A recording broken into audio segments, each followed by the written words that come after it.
যে ৰাষ্ট্ৰ মানে কি, ৰাষ্ট্ৰ বুলি ক'লে আমি কি বুজো। আমি যি শিক্ষা ব্যৱস্থাত পাই আহিছোঁ, ৰাষ্ট্ৰৰ যি ডেফিনেশ্যন, ৰাষ্ট্ৰৰ যি সংজ্ঞা দিছে, একদম পৰিপূৰ্ণ নহয়, আধৰুৱা। আমি ৰাষ্ট্ৰ বুলি ক'লে আমি কি বুজো, যে ৰাষ্ট্ৰ বুলি ক'লে এখন চৰকাৰ লাগে, ৰাষ্ট্ৰ বুলি ক'লে সংবিধান লাগে, সাৰ্বভৌমত্ব লাগে, জনসাধাৰণ লাগে আৰু এটা ভৌগোলিক সীমা লাগে। ইমানটো হ'লে ৰাষ্ট্ৰ হৈ যায়। সাৰ্বভৌমত্ব, চৰকাৰ, সংবিধান, জনসাধাৰণ আৰু এটা ভৌগোলিক সীমা। কিন্তু ৰাষ্ট্ৰ আচলতে ইয়াতে সম্পূৰ্ণ নহয়। ইয়াৰ উপৰিও ৰাষ্ট্ৰৰ যিটো মূল বস্তু, ৰাষ্ট্ৰ হ'ব লাগিলে সেয়া হ'ল কেৱল জনসাধাৰণ নহয়, কেৱল এটা ভৌগোলিক সীমা নহয়, কেৱল চৰকাৰ নহয়, কেৱল সাৰ্বভৌমত্ব, কেৱল সংবিধানেই নহয়। ৰাষ্ট্ৰ হ'ব লাগিলে মূল যিটো উপাদান, সেই উপাদান হ'ল সংস্কৃতি। সংস্কৃতিৰ আধাৰতহে ৰাষ্ট্ৰ নিৰ্মাণ সম্ভৱ হ'ব পাৰে।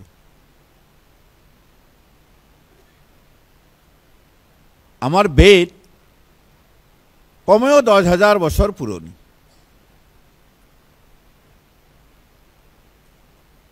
মানে বিশ্বৰ বাকী গোটেই দেশ যেতিয়া অজ্ঞান অন্ধকাৰত বুৰ গৈ আছিলে,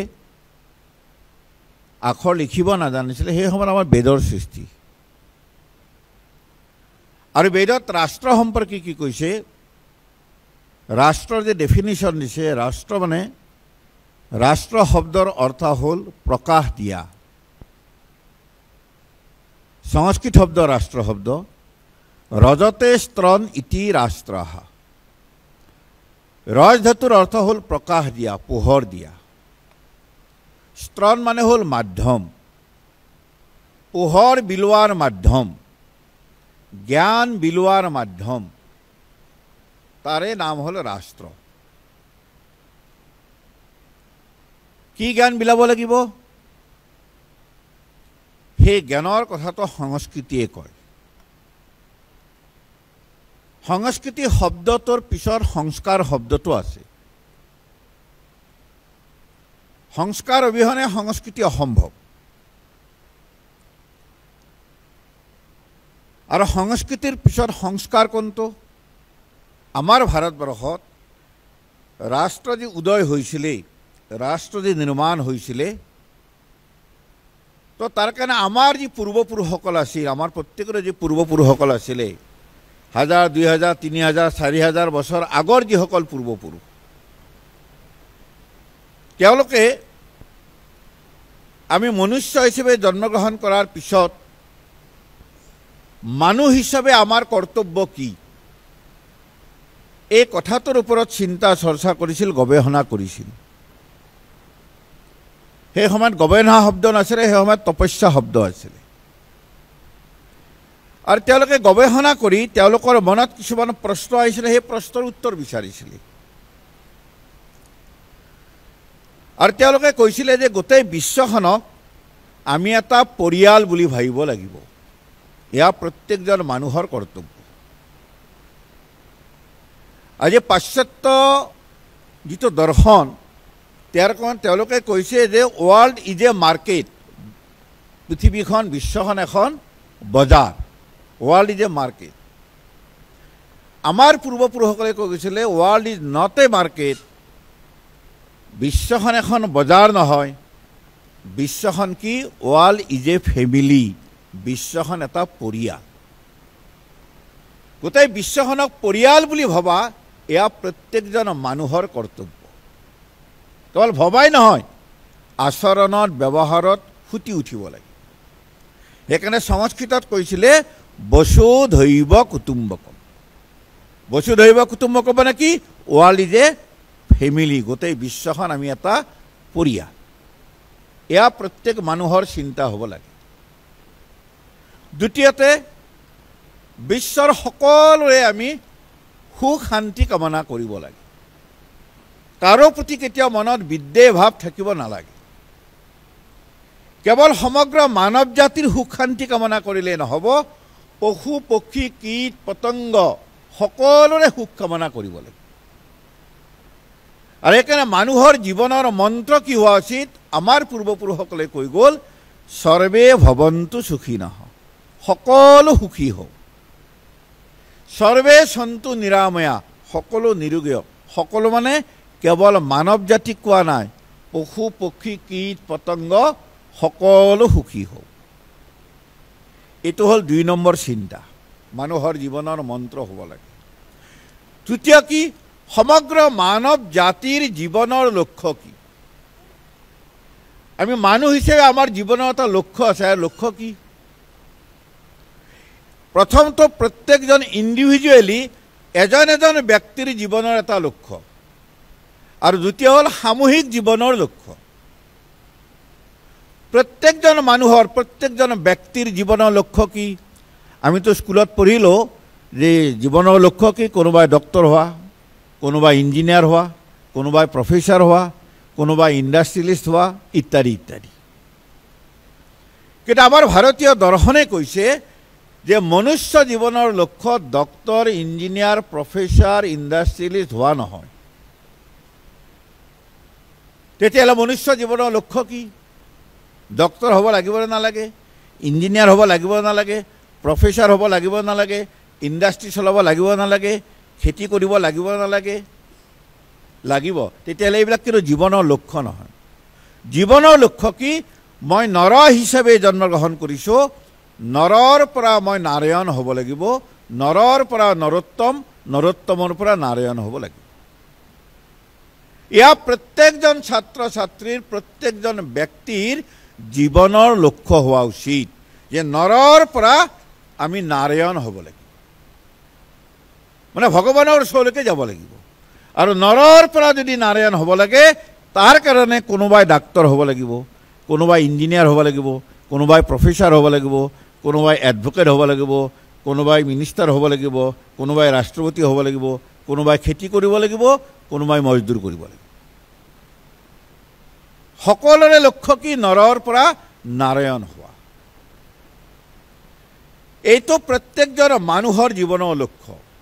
আজি সমস্যা ক'ত? দেশত বহুত সমস্যা আমি দেখিবলৈ পাওঁ।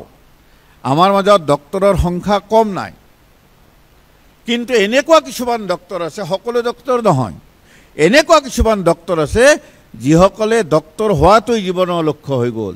আৰু ডক্টৰ হোৱাটোই জীৱনৰ লক্ষ্য হোৱাৰ কাৰণে কিমান দুখ লগা কথা যে মৰা মানুহ আইচিউৰ ভিতৰত সোমাই টকা লেনদেন কৰা ডক্টৰো আজি আমাৰ মাজত আছেনে নাই? কাৰণ কি?